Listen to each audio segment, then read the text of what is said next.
Jake Morrison stood on the bridge of the starship New Horizon and looked out at the space station ahead. His hands were sweaty inside his dress uniform gloves. Today was the most important day of his career as a space captain. Today, humans would meet aliens for the first time. The space station was called Concordia. It floated in empty space between Earth and the alien home world. The station looked like a giant silver wheel spinning slowly against the black sky filled with stars. Jake had seen pictures of it before, but seeing it with his own eyes made his heart beat faster. "Captain, we're getting a message from the station," said Lisa Carter, his diplomatic advisor. She was a smart woman with short brown hair who had studied alien cultures for years. "They're ready for us." Jake nodded and turned to his crew. "Doctor." Alex Rodriguez, the team's alien biology expert, was checking his equipment one more time. The doctor was a thin man with glasses who got excited about studying new life forms. Ryan Bell, their security chief, stood near the door with his hand resting on his weapon. Ryan was a big, strong man who didn't trust easily. "Remember, everyone," Jake said. "We've practiced this many times. We know their greeting customs. We bow our heads, we don't make sudden moves, and we absolutely do not touch them. The Zephyrians see touch as something very personal." The team had spent months learning about the Zephyrian Empire. The aliens controlled 17 different star systems and had technology far beyond anything humans possessed. They were known to be peaceful but very formal. Their society had strict rules about everything, especially about meeting strangers. "What if we mess up?" asked Dr. Rodriguez, pushing his glasses up his nose. "We won't," Jake said, trying to sound more confident than he felt. "We've prepared for this. Just follow my lead and remember the cultural briefing." The truth was, Jake was worried too. The information they had about Zephyrian customs came from old radio signals and long-distance observations. No human had ever actually met one face-to-face. If they made a mistake, it could ruin the chance for peace between their species forever. The shuttle ride to the station took 20 minutes. Jake watched through the small window as they got closer to Concordia. The station was huge, much bigger than it had looked from the ship. As they docked, Jake felt his stomach flutter with nerves. The airlock opened with a soft hiss. The first thing Jake noticed was the smell, like flowers and something metallic. The air felt different too, lighter, somehow. The hallway beyond the airlock was made of some kind of white material that seemed to glow softly. "Welcome, humans," said a voice that sounded like music. Jake looked up and saw his first Zephyrian. The alien was tall and thin, with skin that looked like it was made of pale blue crystal. Where a human would have hair, the Zephyrian had flowing strands of silver light. Its eyes were large and completely black, like looking into deep space. It wore robes that seemed to be made of liquid starlight. "I am Velshan, diplomatic aide, to Her Majesty Queen Lyrillith," the alien said. Its mouth barely moved when it spoke, and Jake realized the words were appearing directly in his mind. "Please, follow me to the meeting chamber." Jake's team walked behind Velshan through corridors that curved and twisted in ways that made no sense. The walls showed moving pictures of alien worlds, cities that floated in the air, purple oceans, and mountains made of pure crystal. "Doctor." Rodriguez kept looking around with his mouth open in amazement. "Stay focused," Jake whispered to his team. "Remember the mission." They entered a large circular room with a high ceiling that showed the stars outside. The floor was made of the same glowing white material as the hallways. Around the room stood 12 Zephyrians, all wearing different colored robes. They were beautiful in a way that made Jake's eyes water, like looking at something too bright. But it was the figure in the center of the room that took Jake's breath away. Queen Lyrillith was the most magnificent being Jake had ever seen. She was taller than the others, with skin like polished silver and strands of pure white light flowing from her head. Her robes were deep blue with patterns that moved like living galaxies. When she looked at Jake, he felt like she could see, right through him to his soul. "Welcome, Captain Morrison of Earth," Queen Lyrillith said. Her mental voice was warm but formal. "I am honored to meet the first humans to travel so far from their home world." Jake stepped forward and bowed his head as he had practiced. Your Majesty, thank you for agreeing to meet with us. We come in peace, hoping to build friendship between our peoples. The Queen nodded gracefully. Your species interests us greatly.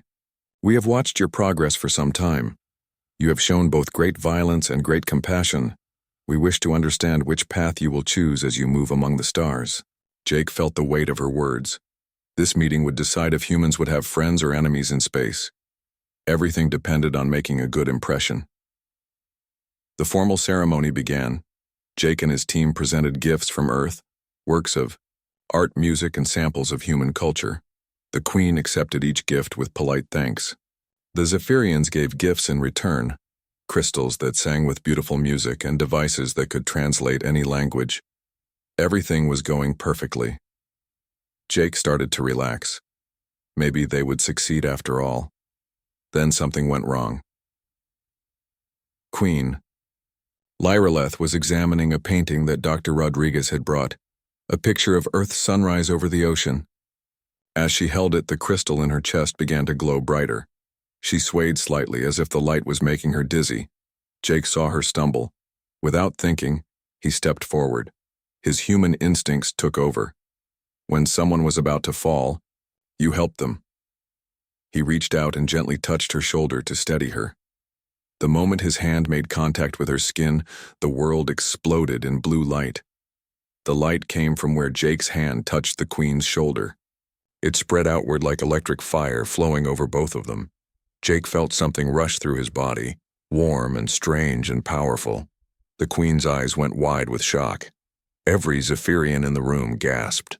Some stepped backward, others fell to their knees. The light grew brighter and brighter until Jake had to close his eyes. When the light finally faded, Jake found himself still touching the Queen's shoulder. But now everything was different.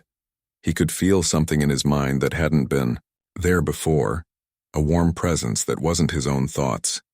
Queen Lyreleth stared at him with an expression Jake couldn't read. Around them, the other Zephyrians were whispering in their musical language.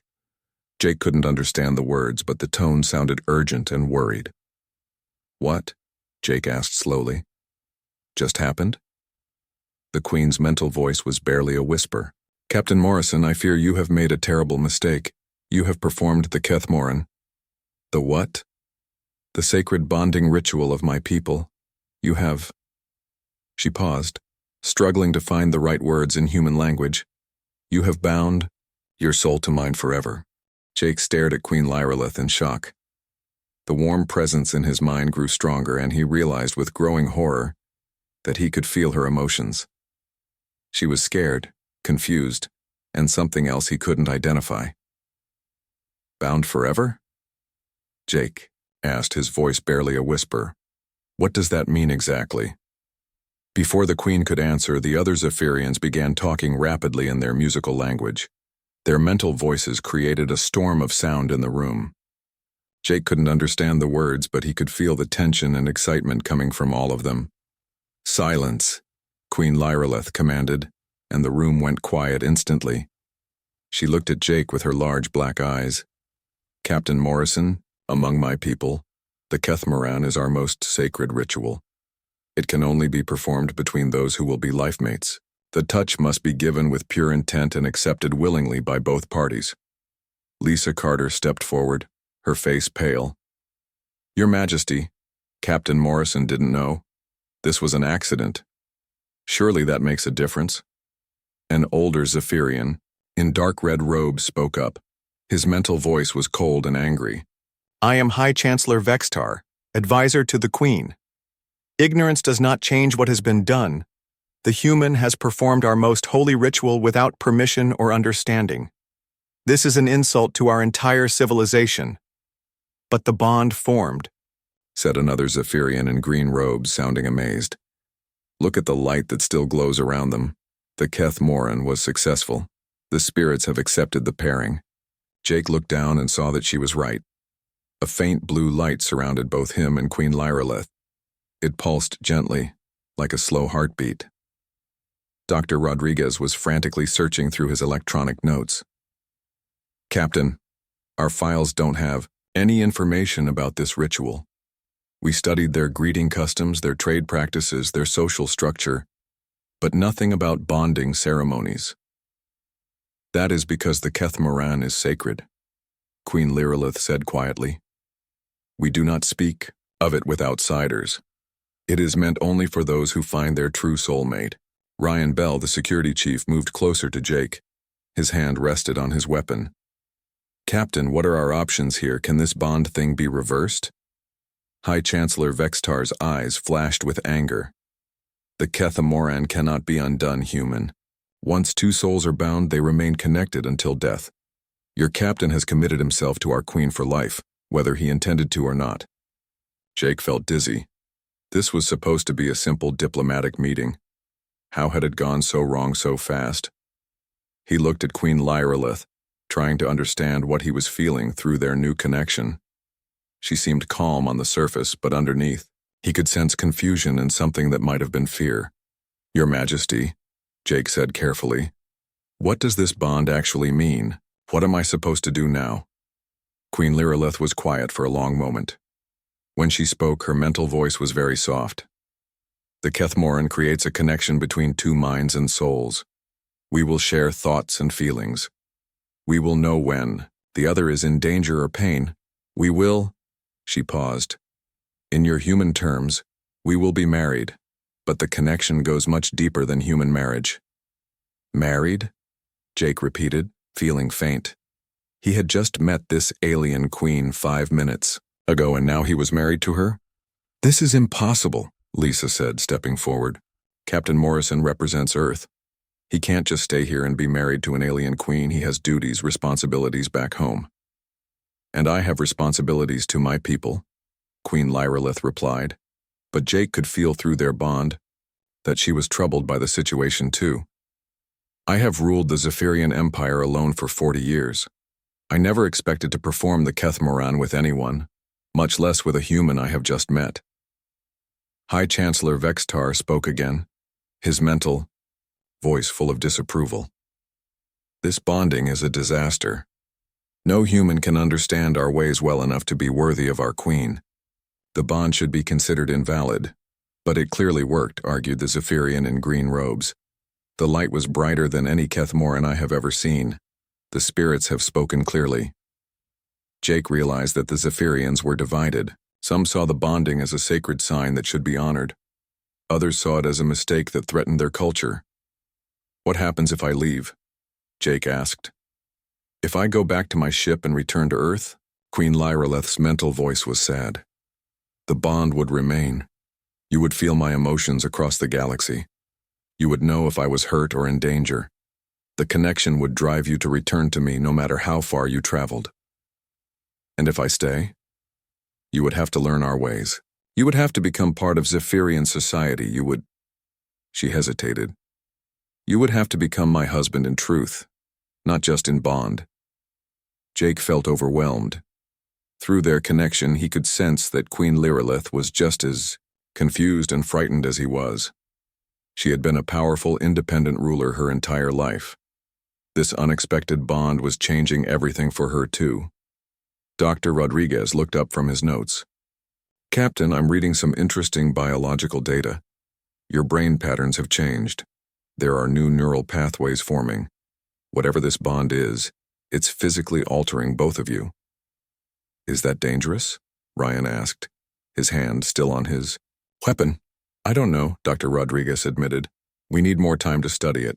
High Chancellor Vextar stepped closer to the Queen. Your Majesty, you cannot seriously consider accepting this bonding. The human knows nothing of our culture. He cannot lead beside you. Our people will never accept him. Jake felt a flash of anger through the bond, not his own anger, but Queen Lyrillith's. She didn't like being told what she could or couldn't do. Chancellor, the Queen said, her mental voice sharp. The decision is mine to make.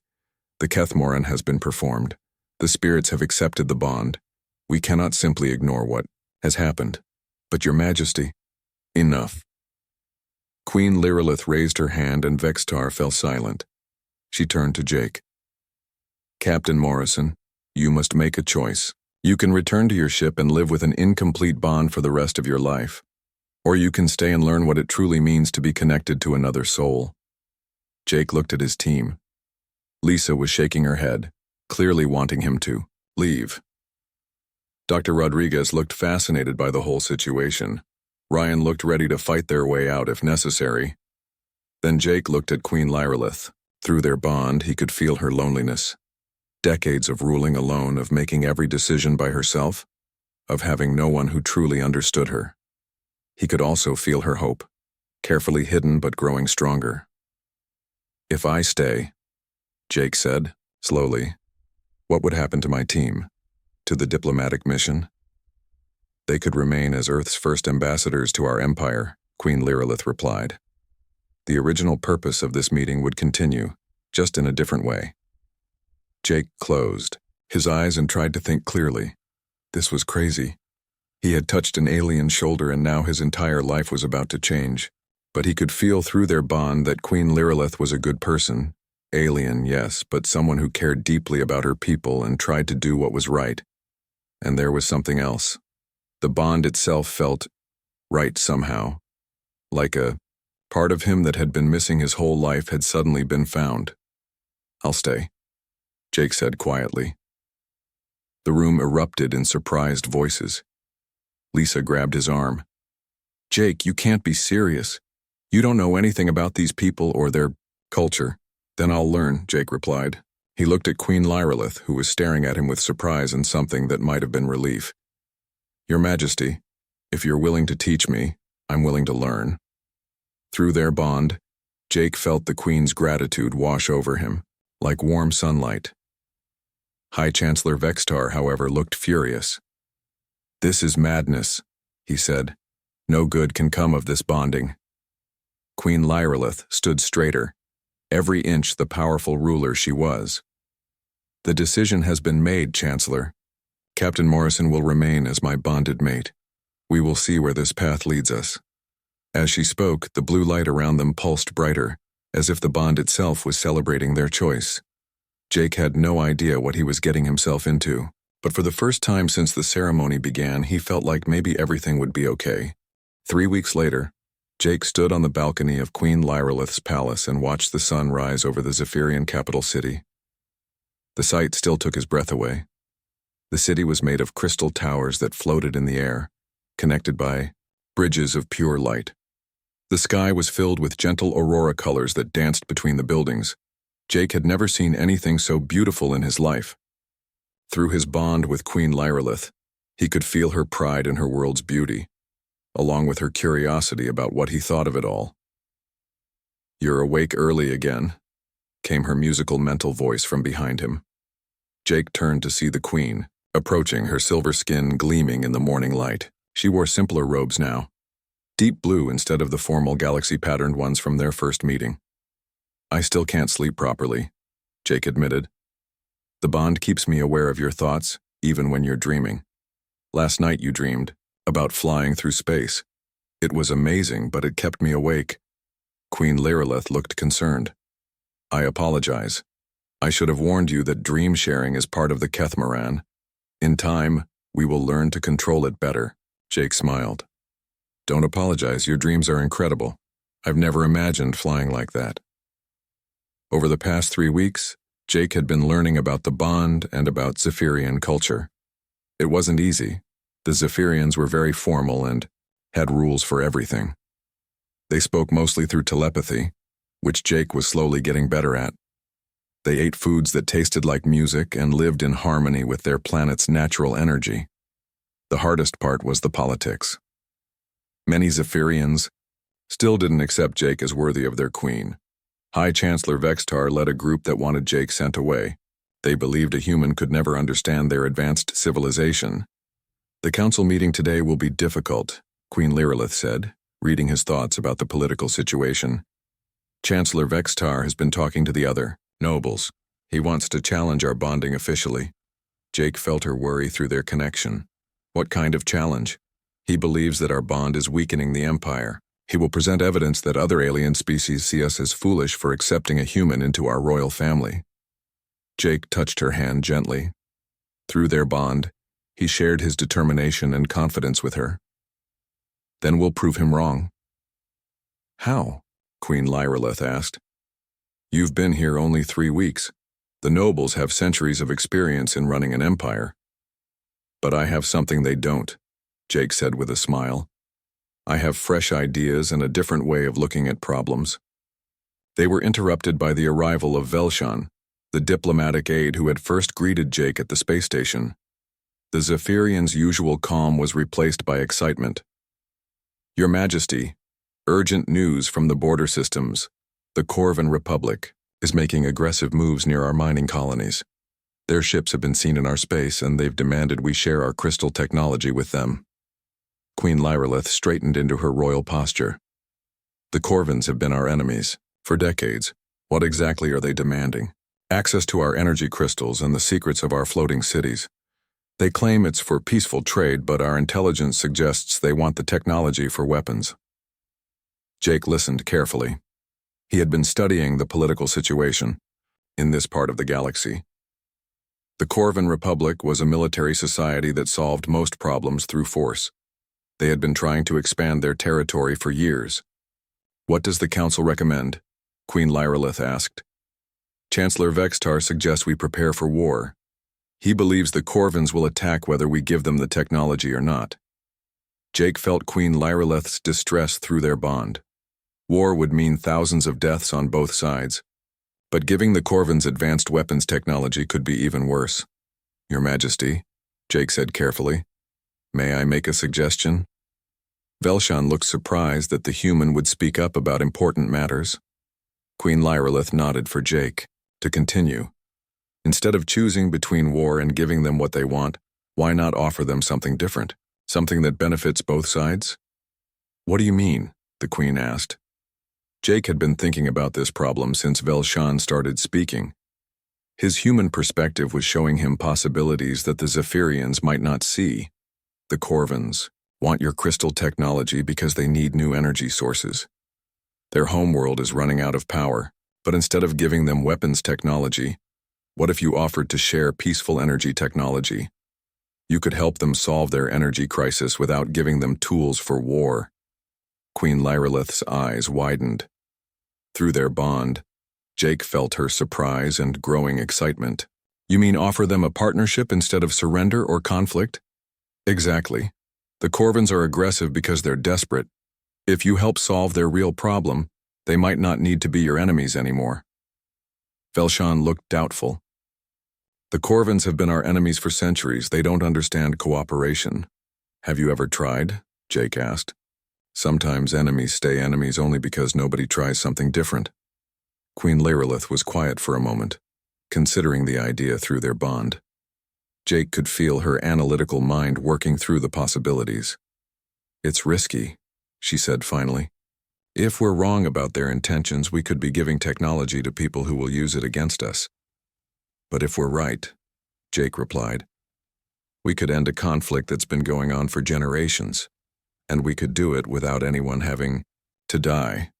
The Queen looked at Jake with something that might have been admiration. Your human way of thinking is refreshing. We Zephyrians sometimes get trapped in old patterns of behavior. That's what partners are for, Jake said, squeezing her hand gently, to help each other see things differently. 3 hours later, Jake stood beside Queen Lyrillith in the council chamber as she presented his idea to the noble advisors. The room was full of Zephyrians in colorful robes, all of them staring at Jake with varying degrees of curiosity and suspicion. High Chancellor Vexitar spoke first. Your Majesty, with respect, this human's suggestion shows his ignorance of our history. The Corvans cannot be trusted. They understand only strength and force. And yet, Queen Lyrillith replied, our strength and force have not ended this conflict. In 300 years, perhaps it is time to try something new. An elderly Zephyrian in purple robes raised her hand. What if the human is wrong? What if we offer them peaceful technology and they turn it into weapons anyway? Jake stepped forward. He had been practicing speaking to groups through telepathy, and his mental voice was getting stronger. Noble counselors, with your permission, I'd like to share something about human history. Several Zephyrians looked surprised that he would dare to speak in their formal council, but Queen Lyrillith nodded encouragingly. On my world, Jake continued, We had many wars between different nations.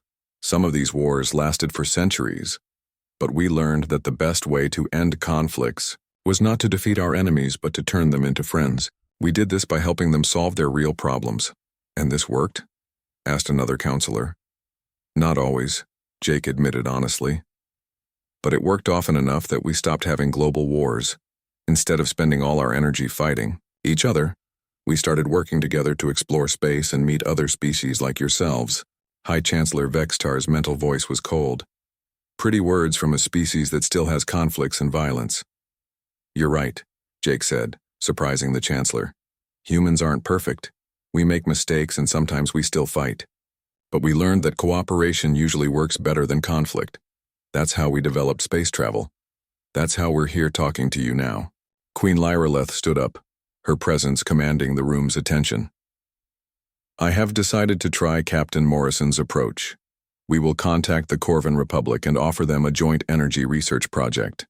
If they are truly interested in peaceful solutions, they will accept. If they are only interested in weapons, they will refuse, and we will know where we stand. Your Majesty, Vextar protested, this is madness. You're risking the security of the entire empire on the advice of a human who has been here 3 weeks. I'm risking nothing, Queen Lyralith replied firmly. I'm offering hope instead of war. If that's madness, then perhaps we need more of it. Jake felt her confidence and determination through their bond. He also felt something else, her growing respect for his ideas and his way of thinking. The vote was close, but Queen Lyralith's supporters outnumbered Vextar's faction. The council agreed to try Jake's diplomatic approach. 2 weeks later, the Corvan Republic responded to the Zephyrian offer. They were interested in peaceful energy cooperation, but suspicious of Zephyrian motives. They agreed to a meeting on neutral territory. You did it, Queen Lyralith told Jake as they read the message together. Your idea worked. Jake felt her, joy and pride through their bond. We did it, he corrected. I had the idea, but you had the courage to try it and the authority to make it happen. Queen Lyralith smiled, the first completely relaxed, happy smile Jake had seen from her. This partnership is working better than I expected. Through their bond, Jake felt her growing affection for him. It wasn't just the mystical connection anymore. She was genuinely beginning to care about him as a person. I'm glad, Jake said, sharing his own growing feelings through their coe. 2 months after the successful negotiations with the Corvan Republic, Jake thought he was finally finding his place in Zephyrian society. The energy cooperation project was working well, and several other alien species had asked to join the Peaceful Alliance. Jake's human perspective had helped solve 3 more diplomatic problems, and even some of the nobles who had doubted him were starting to show respect. That's why the assassination attempt came as such a shock. Jake was walking through the palace gardens with Queen Lyralith, enjoying the floating flowers and singing crystals when the attack happened. 3 figures in dark clothing appeared from behind a cluster of light trees, moving faster than any Zephyrian could move. Corvans! Queen Lyralith gasped through their mental bond. The attackers raised energy weapons and aimed them at Jake. But they had underestimated the bond between Jake and the Queen. The moment Lyralith felt danger, Jake felt it too. His human reflexes, trained by years of space exploration and military service, kicked in instantly. Jake tackled Queen Lyralith to the ground just as the energy blasts sizzled through the air, where they had been standing. The smell of burning flowers filled the garden as the Corvan weapons destroyed everything around them. Stay down, Jake shouted, rolling behind a stone fountain with the Queen. Through their bond, he felt her fear and anger mixing together. The palace guards arrived within seconds, but the Corvan assassins were already escaping through a hidden tunnel. They had planned their attack carefully and vanished like smoke. Jake helped Queen Lyralith to her feet, checking to make sure she wasn't hurt. Are you okay? I'm fine, thanks to you, she replied, but Jake could feel through their bond that she was shaken. How did they get past our security? The answer came an hour later when Captain Ryan Bell finished his investigation. Jake's old security chief had stayed on as head of palace security, and his human training in criminal investigation had proven very useful. Captain Morrison, Your Majesty, Ryan reported. The assassins had inside help. Someone gave them detailed maps of the palace and told them exactly where you would be walking today. Who? Queen Lyrelith demanded. Ryan's face was grim. The evidence points to someone with high-level access to your schedule and security systems. Someone in the Royal Council. Jake felt Queen Lyrelith's shock and betrayal through their bond. The idea that one of her trusted advisors would try to have him killed was almost too much for her to accept. The truth came out the next day when Lisa Carter's investigation team found secret communications between High Chancellor Vextar and a Corvan military leader. Vextar hadn't just arranged the assassination attempt. He had been working with the Corvans for months, feeding them information about Zephyrian defenses. He what? Queen Lyrelith's mental voice was filled with rage when she heard the news. They were in her private chambers, surrounded by the evidence of Vextar's betrayal. It gets worse, Lisa said, looking uncomfortable. According to these messages, Vextar told the Corvans that the Energy Cooperation Project was a trick. He convinced them that you were planning to use the shared technology to spy on them and eventually attack them. Jake felt sick. So the assassination attempt happened because Vextar lied to the Corvans. He made them think we were their enemies. It appears that way, Lisa confirmed. Vextar was so opposed to your bonding with the Queen that he was willing to start a war to get rid of you. Queen Lyrelith stood up and began pacing around the room. Through their bond, Jake felt her emotions swirling like a storm. Anger, betrayal, confusion, and underneath it all, deep sadness. I trusted him, she said quietly. Vexatar has been my advisor for 20 years. I thought he had the Empire's best interest at heart. He probably thought he did, Jake said gently. He was so convinced that I was bad for you and your people, that he couldn't see any other solution. That doesn't excuse treason, Queen Lyrelith replied sharply. The next morning, Vextar was arrested and brought before the full Royal Council. Jake stood beside Queen Lyrelith as they confronted the Chancellor about his crimes. Do you deny working with the Corvans to arrange Captain Morrison's assassination? Queen Lyrelith asked formally. Vextar stood straight and proud, showing no shame for what he had done. I do not deny it, Your Majesty. Everything I did was to protect our empire from the corruption of human influence. You betrayed your own people, Queen Lyrelith said, her mental voice cold as space. You nearly started a war based on lies. Better a war than watching our pure Zephyrian culture be destroyed by alien contamination, Vextar replied. This human has poisoned your mind, Your Majesty. He has made you weak and foolish. You care more about his foreign ideas than about the traditions of our ancestors.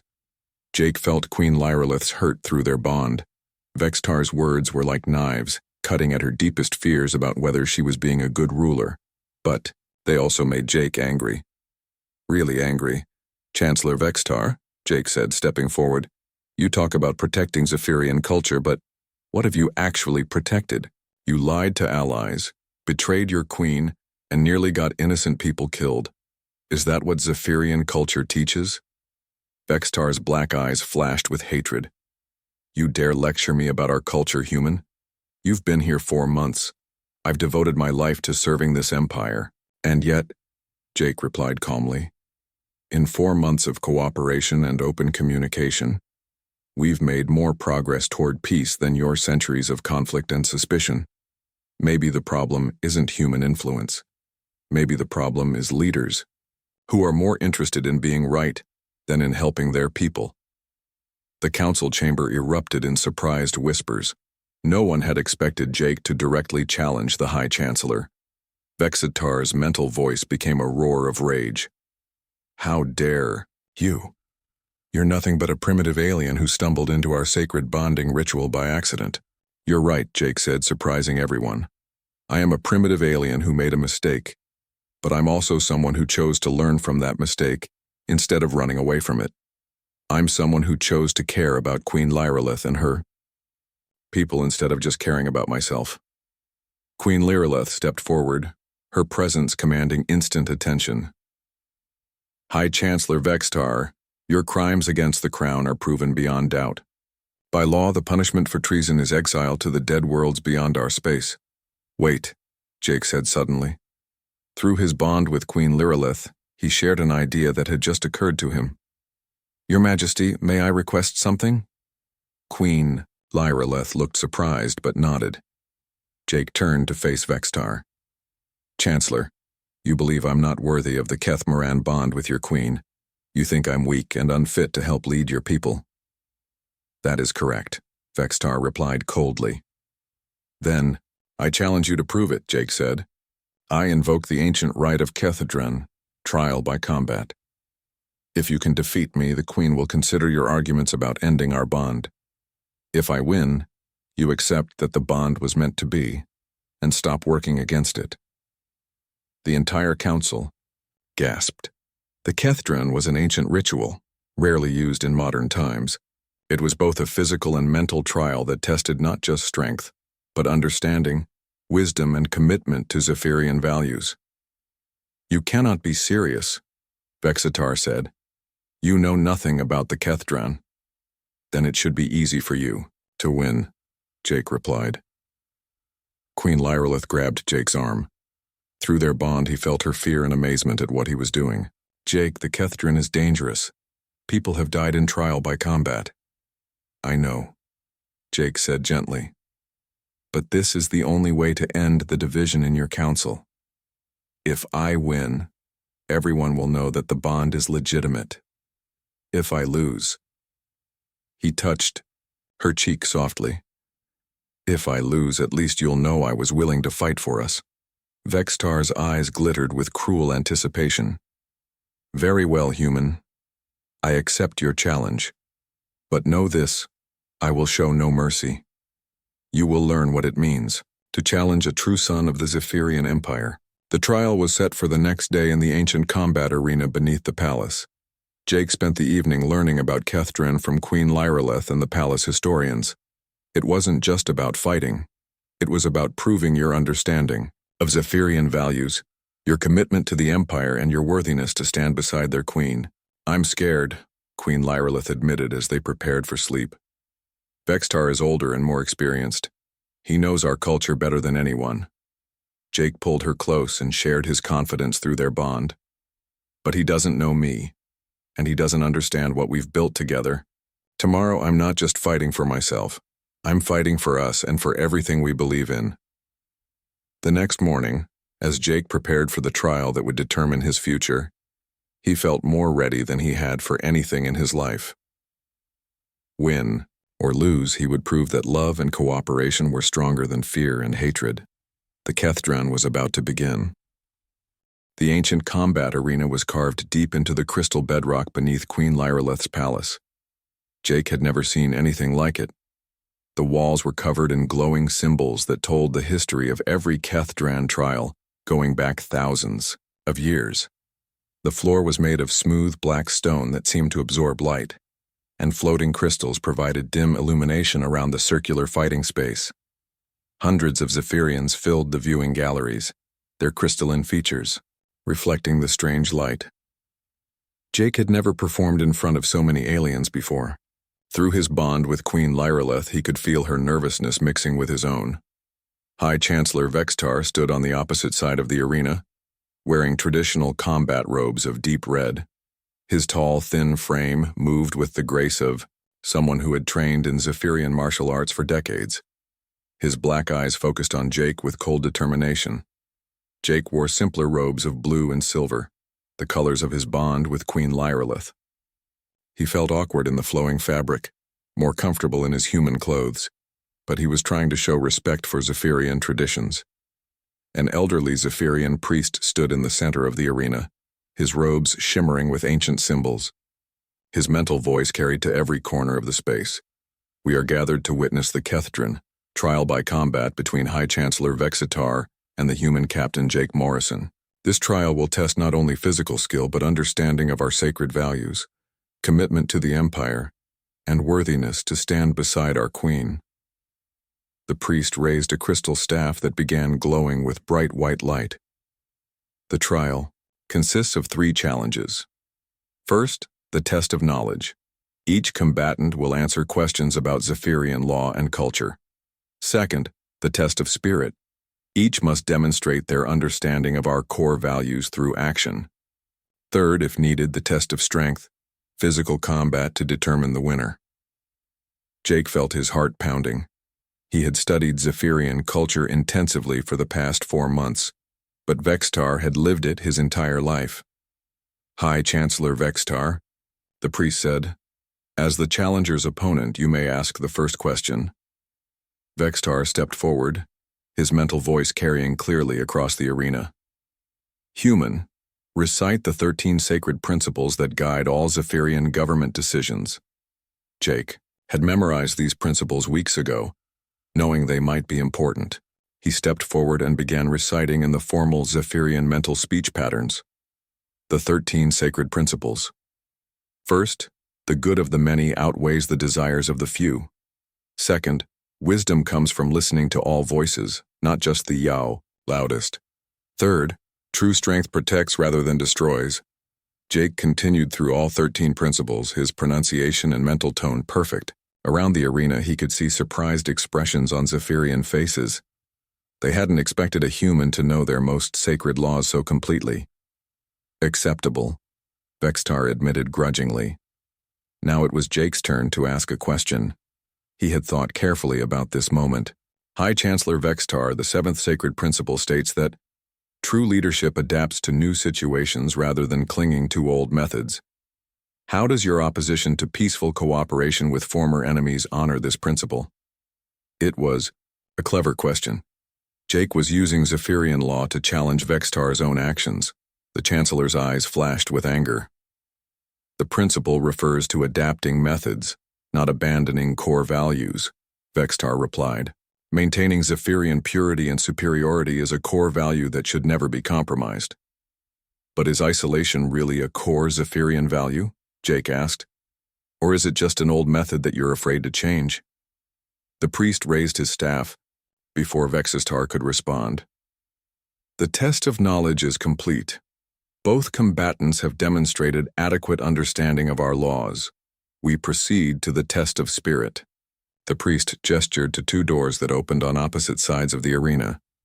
"Behind each door is a situation that will test your commitment to Zephyrian values. You must choose your actions carefully, as they will be judged by the ancient standards of worthiness." Jake walked to his door and found himself in a small chamber with a strange scene.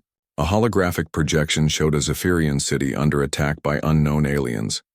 The city's defenses were failing, and thousands of civilians were in danger. On a control panel in front of Jake were 2 options.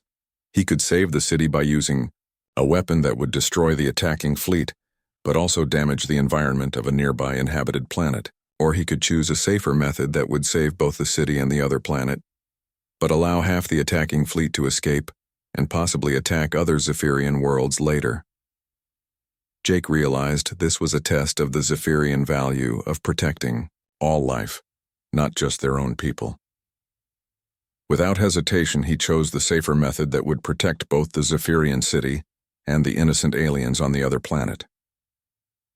When he returned to the arena, Vextar was already waiting. The High Chancellor looked confident, suggesting he was satisfied with his own performance. The priest examined readings from both test chambers. High Chancellor Vextar chose to save Zephyrian lives by destroying the attacking fleet, accepting the environmental damage to the alien world as necessary collateral. Captain Morrison chose to protect all lives, both Zephyrian and alien, even though it meant allowing some enemies to escape. The priest paused, consulting the ancient texts. According to the sacred principles, both choices show commitment to Zephyrian values, but Captain Morrison's choice better reflects the 4th principle. All intelligent life has value and should be protected when possible. Vextar's confident expression faltered. Jake had scored better on the test of spirit. The B trial now proceeds to the test of strength, the priest announced. Physical combat will determine the final winner. Jake felt his stomach drop. This was what he had been dreading. Vextar was taller, stronger, and trained in Zephyrian combat techniques. Jake was just a human with basic military training. 2 combatants faced each other in the center of the arena. Zephyrian combat was different from human fighting. It involved both physical attacks and mental techniques that could confuse or disorient an opponent. Vextar struck first, moving. With lightning speed, his hand glowed with energy as he aimed a blow at Jake's chest.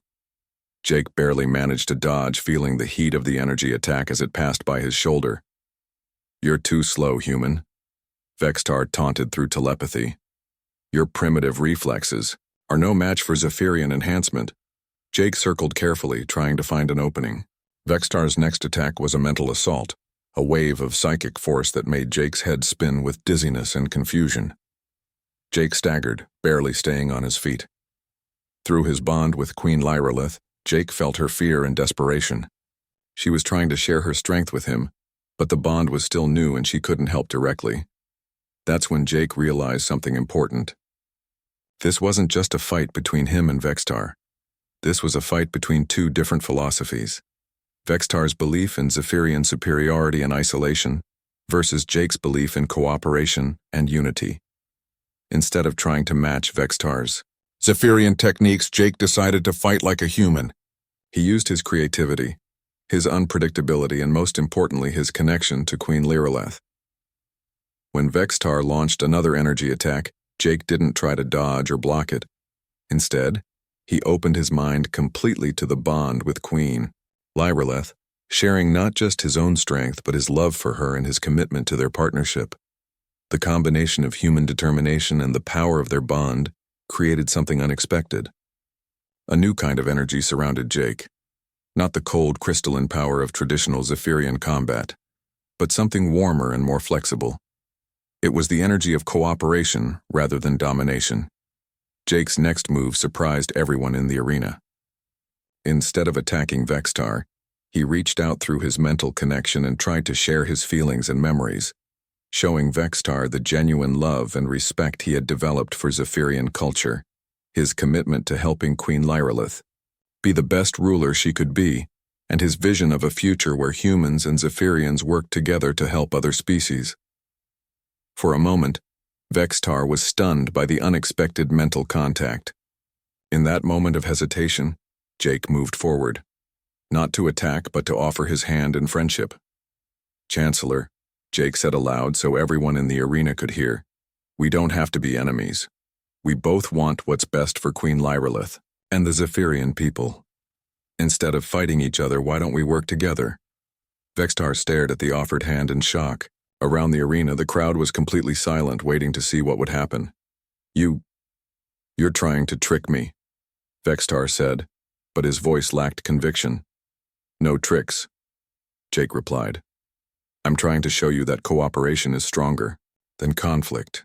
You've seen the evidence, the peace treaty with the Corvins, the new alliances we've built, the problems we've solved together. Isn't that better than endless fighting?" For a long moment, Vextar stood frozen. Then slowly, his energy weapons powered down. I cannot," he said quietly. "I have spent too many years believing that aliens were our enemies. I cannot change now." "Yes, you can," Jake said gently. "People can always choose to change. That's what makes us intelligent beings instead of mindless machines." Vextar looked around the arena at the faces,